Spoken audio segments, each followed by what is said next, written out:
Welcome to Mortgage Lending Mastery, the world's longest running podcast in the mortgage industry. I'm your host, Lady Jen Du Plessis, with over 4 decades of mortgage, real estate, and financial services experience, providing the knowledge you need to advance your mortgage practice quickly and efficiently. Hey there, Lady Jen Du Plessis. Glad to have you back. I'm so glad you're here today. This is another Jen's Dots. Today we're going to talk about pennies versus quarters. Pennies versus quarters. So often I talk about this. So this might be, well, we'll see where I take this today. In business, when we first start off, we have a tendency to want to work with everybody and anybody, hence the pennies. So I'm going to ask you this question. Would you rather work with 100 pennies or 4 quarters? And this is one of the strategies that I have developed over, probably 20, 25 years. I developed this strategy with all of the partners that I have, with all of the affiliates, with the clients I have. Every one of them, I've developed this thought process of, am I working with pennies or am I working with quarters? Now, be very clear about this. To be clear about this, this is not about the quality of the person. This is definitely not that. This is not, it's not having 100 clients paying you $27 a month versus 4 clients paying you $100,000 each. Okay. This is not about that kind of quality, but it is about your time. So let's be real clear about that. This is about your time. Working with pennies versus working with quarters is about your time. If you choose to work with 100 pennies, 100 people paying you $27 a month, that's fantastic. Just do it as a group, right? You would not have 100 individual phone calls or allow them to have that much access to you. You just don't have that kind of time. If you really want a business that's going to be sustainable for the long haul and for you to personally be sustainable for the long haul. The other thing is you can apply this to, and we'll go back to that in just a moment, but you can also apply this, just a little side note, to the people you hire. Do you want to have several virtual assistants who can do a little bit of everything that you have to deal with all the time and that you're constantly asking and trying to figure out what their skill set is? Or would it be better for you to have 4 people that do a multitude of things, have the technical skills to do, or learn, you can teach them or pay for them to be taught to learn the technical skills or whatever the skills are, so that you're only working with 4 people and only having to communicate with 4 people. This is one of the keys to success. Time is money. You hear this all the time. Time is money. And that is so true, especially when you're trying to grow a big business or scale your business. It's not about consumption, right? It's not about that consumption. It's about conserving. That's another one I should be doing, right? Another Jen's job. It's not about the consumption of your time or the consumption of having, and even the ego of it. The ego of, I have 100 clients versus I have 4 clients, right? The 4 quarters. This is not an ego-driven piece. This is all about your time. Time is money, and your expertise is very, very important. And so working with 4 quarters versus pennies is critical. So again, I'm not going to talk about the employee side of this, but if you have 100 employees coming to you with questions and questions and questions, and you haven't put layers of managers in between so that you only have to work with the managers. This is why we have these corporate structures, right? That there's no way this big CEO of a major corporation can talk to the thousands of employees that they have. There are layers of this. I'm specifically talking about the relationships that you have with your referral partners, your vendors, and your collaborative, joint venture and affiliate partners. When you're networking, I've seen a lot of people, and I read this someplace, I don't remember where I read it a long time ago, but I continue to use it. When you go networking, there's a plethora of different styles of networkers. One is a squirrel, and that's a person who just runs around and talks to everybody and gathers everybody's business card, right? That's pennies. right? Needs everybody's business card to make them feel that, because they went networking and they got all that information, and they have everybody's cards, they can put them in their database and they can start soliciting to them. It's like, it's a squirrel. I mean, they're just gathering nuts. It's crazy. And they don't really get anywhere. Then you have a sloth, right? The person who is really slow and they don't really want to be at networking. They stand in the corner. They're waiting for people to come and talk to them because they're afraid to. Maybe they're an introvert, right? And they may or may not get a benefit from networking. Maybe someone will find them and go, wow, they're an incredible person, but the odds are not that good of them being able to, get a lot of business. Then you have a skunk, right? The one where you're standing and you're talking to a few people and you see this one person come in and you lean into your group and say, hey, everybody, pretend like, this is that, and, avoid this person. Or, ooh, here they come. Oh God, here we go. They're here again. And they're going to be asking about this and asking about that. And it's the person, everybody goes, oh, yeah, they're stinky, they're smelly. No one wants to be around them. Then there's the spider, right? The spider is the one who creates and designs this beautiful web, right? That we talk about the World Wide Web, right? The internet, this highway of communication amongst all these people, and is attracted. People are attracted to spiders because they've designed this beautiful networking web. And that allows you to pick and choose. It allows you to say, I don't like that fly that just got caught in my web. I like the big bug I got caught in the web, right? It allows you to pick and choose and work with the people that align with you, that complement you, that you feel could help contribute to moving your business forward, that will reciprocate, right? These are strong business relationships. So what I found over the years, and I've actually developed a system on this, and maybe in this podcast, we'll put the link to this. It's on our website. Well, I'll just tell you what it is, but we will put the link. It's just go to jenduplessis.com. And then on the upper tab, you'll find courses, and it's called Intro to Income. And what I've done over the years is I've worked in a way that I want to go to networking to do one-to-many, and you should be wanting to do that as well. You should be networking, you should be speaking at any presentation you can get in front of any group of people, one-to-many. And through that, you can pick from the litter. That's what the whole point of that is. You don't go to networking to get business. That's the skunk.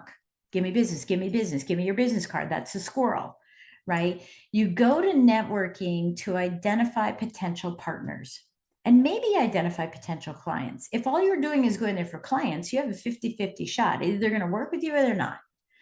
But if you're going there to identify potential partners, the sky's the limit, right? You're not looking for leads, you're looking for leads and referrals and speaking and sharing ideas and. So I always look at networking as being an opportunity, an opportunity to look for opportunities.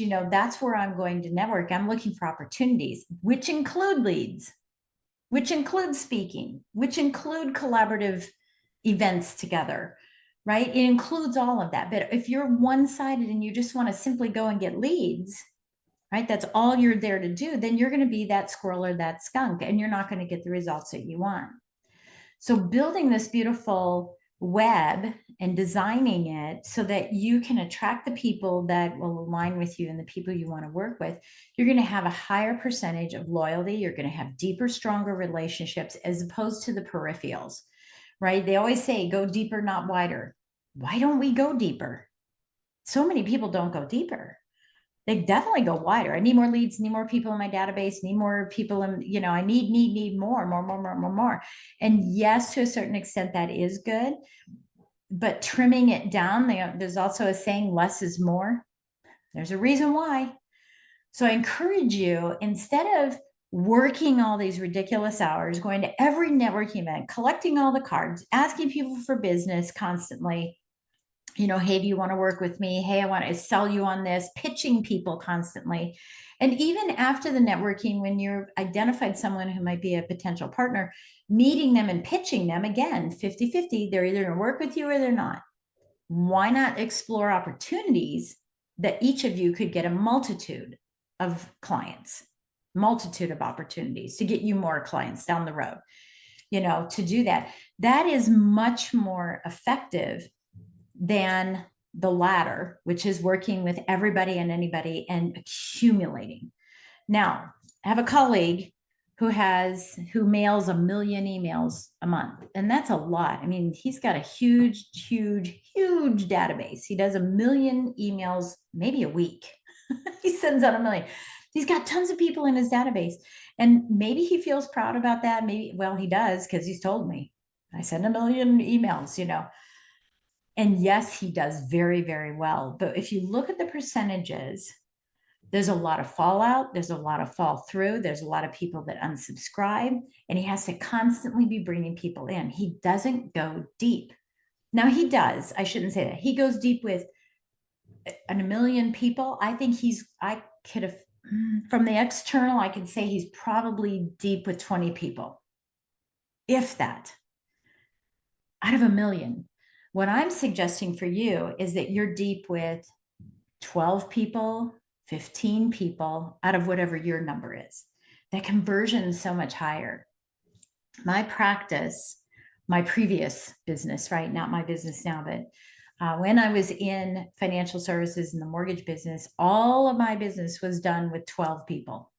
I take that back. It was done with 22 people. Okay, 22 people. I had a big database. Well, what's big? 8,000 people? It's not that big. I had a database of 8,000 people, and I did business with 22. And of the 22, I had my top 12. I call it my apostles, right? My 12.